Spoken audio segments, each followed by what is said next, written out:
tell me something.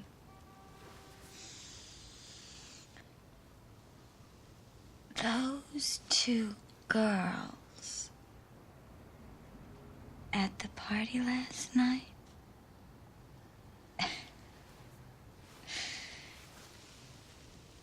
did you, by any chance, happen to fuck them? What? What are you talking about? I'm talking about the two girls that you were so blatantly hitting on. I wasn't hitting on anybody. Who were they? They were just a couple of models. And where did you disappear to with them for so long? Wait a minute. Wait a minute. I didn't disappear with anybody. Ziegler wasn't feeling too well. I got called upstairs to see him.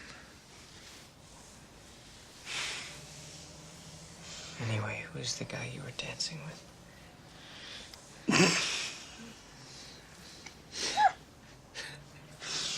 A friend of the Zieglers. What did he want? What did he want? What did he want? Sex. Upstairs. Then and there. Is that all? Yeah, that was all. Just wanted to fuck my wife. That's right. I guess that's understandable. Understandable. Because you are a very, very beautiful woman. Whoa. Wait. So, because I'm a beautiful woman, the only reason any man ever wants to talk to me is because he wants to fuck me? Is that what you're saying?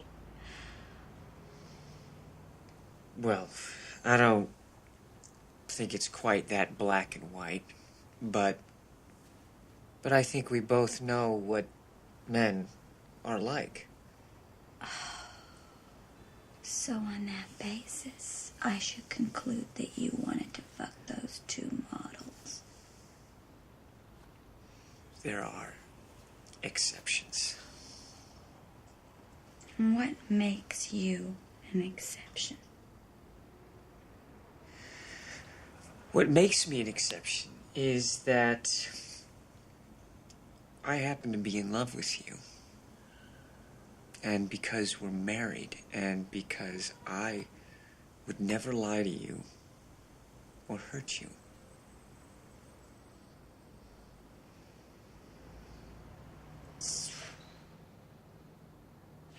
Do you realize that what you're saying is that the only reason you wouldn't fuck those two models is out of consideration for me? Not because you really wouldn't want to. It's just... relax, Alice. This pot is making you aggressive. No, it's not the pot, it's you. Why can't you ever give me a straight fucking answer? I was under the impression that's what I was doing. I don't even know what we're arguing about here. I'm not arguing. I'm just trying to find out where you're coming from. Where I'm coming from. Look, let's say, for example, you have some gorgeous woman standing in your office, naked, and you're feeling her fucking tits.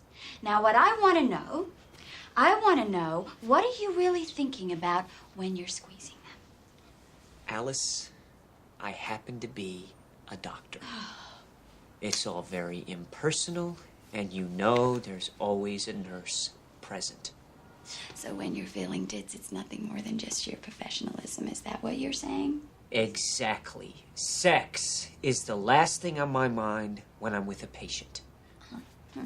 Now, when she is having her little titty squeezed, do you think she ever has any little fantasies about what handsome Dr. Bill's Dickie might be like? I can assure you, sex is the last thing on this fucking hypothetical woman patient's mind. And what makes you so sure?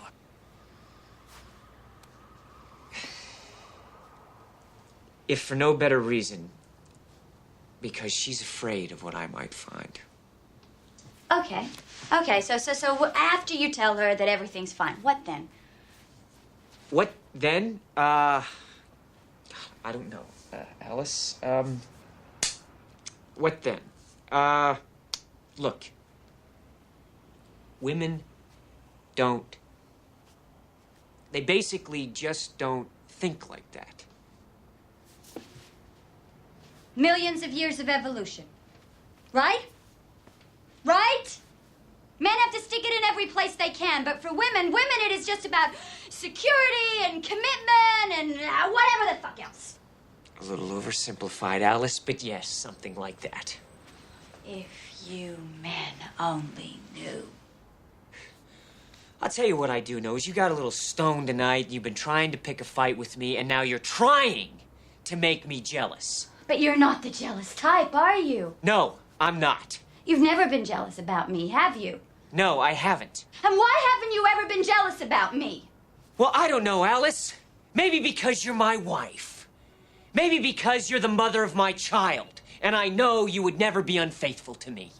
You are very, very sure of yourself, aren't you? No.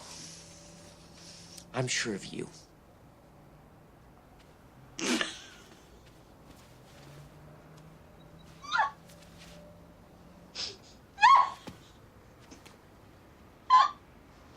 Do you think that's funny?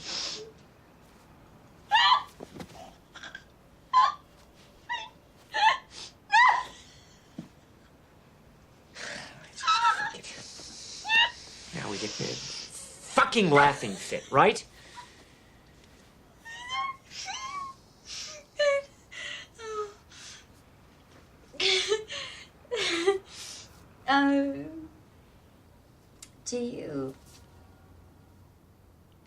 Do you remember last summer at Cape Cod?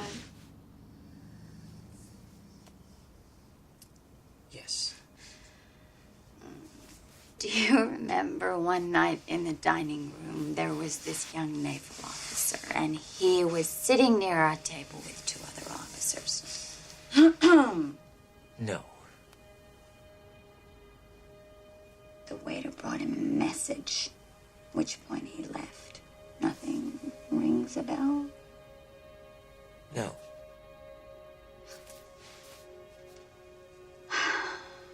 Well, I first saw him that morning in the lobby. He was checking into the hotel, and he was following the bellboy with his luggage to the elevator.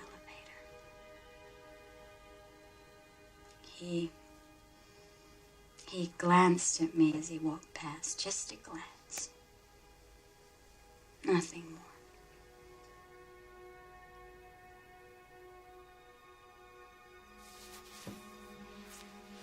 But I could hardly move.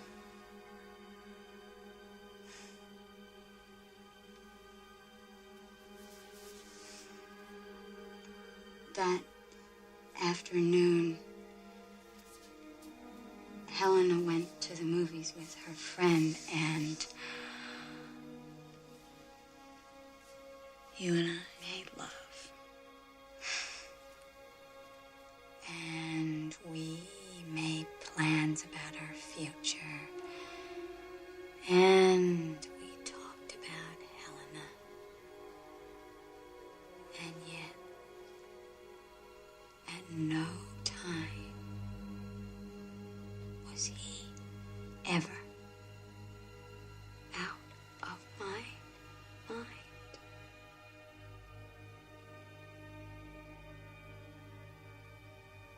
And I thought if he wanted me, even if it was only for one night,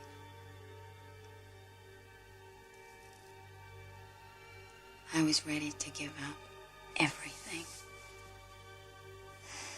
You,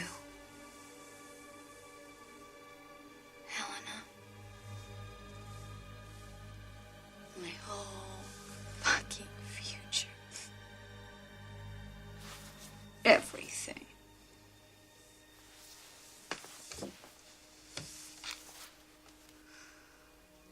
And yet it was weird because at the same time, you were dearer to me than ever. And at that moment, my love for you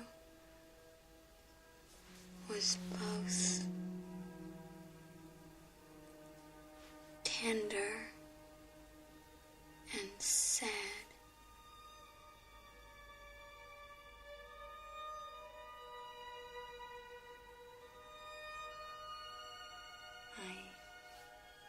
I barely slept that night. And I woke up the next morning in a panic. I didn't know whether I was afraid that he had left or that he might still be there.